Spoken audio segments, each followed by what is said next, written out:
అందరికీ నమస్కారం అండి. ఈరోజు జాబ్ ఆపర్చునిటీ తీసుకొచ్చాను. ఇంకొకటి job opportunity only bike mechanic job అండి. బైక్ మెకానిక్ వర్క్ అంతా వచ్చున్న వాళ్ళకైతే 15 నుంచి 20 వేల వరకు salary plus room plus food కూడా 3 టైమ్స్ మీల్స్ కూడా వాళ్ళే ప్రొవైడ్ చేస్తారు. అంటే దాదాపు 20 వేల వరకు ఎర్న్ చేసుకోవచ్చు. మీ వర్క్ కనుక బాగుంటే 20 వేలు వస్తాయి. అలాగే ఫుడ్ బెడ్ కలిపి 7-8 వేలు అయితే దాదాపు హైదరాబాద్లో 7-8 వేలు ఖచ్చితంగా అవుతుంది. ఎక్కడి నుంచి అయినా రావచ్చు.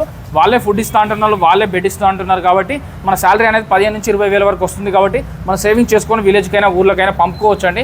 ఎవరికైతే నిజంగా నీడ్ ఉంటుందో మన చుట్టుపక్కల ఉన్న వాళ్ళకి, మీ ఇంటి వెనక ఉన్న వాళ్ళకి, ఫ్రెండ్స్కి కానీ తెలిసిన వాళ్ళకి కానీ రిలేజ్ షేర్ చేయండి. దయచేసి ఒకరికి ఇంటికి హెల్ప్ చేసిన వాళ్ళు ఉంటారు, వాళ్ళకైతే ఏదో ఒక ఉపాధి కల్పించిన దాంట్లో మీరు తోడ్పడుతూ నా వంతు సాయంగా నేనైతే ఈ వీడియో చేస్తున్నాను అండి. మీ వంతు సాయం మీరు జస్ట్ షేర్ చేయండి. ఎవరైతే రిక్వైర్మెంట్లో ఉన్నారో వాళ్ళకి షేర్ చేయండి. అన్న ఈ లొకేషన్ చెప్పండి ఒకసారి. Location near Ambedkar statue, road number 1, Jagadgirigutta. ఇది మన హైదరాబాద్ కానీ మీరు ఎక్కడైనా తెలుగు స్టేట్ టూ స్టేట్స్ ఎక్కడి నుంచి అయినా వచ్చి మన దగ్గర జాబ్ చేసుకోవచ్చు. Job facility total accommodation 20,000 salary ఇవ్వడం జరుగుతుంది. Thank you.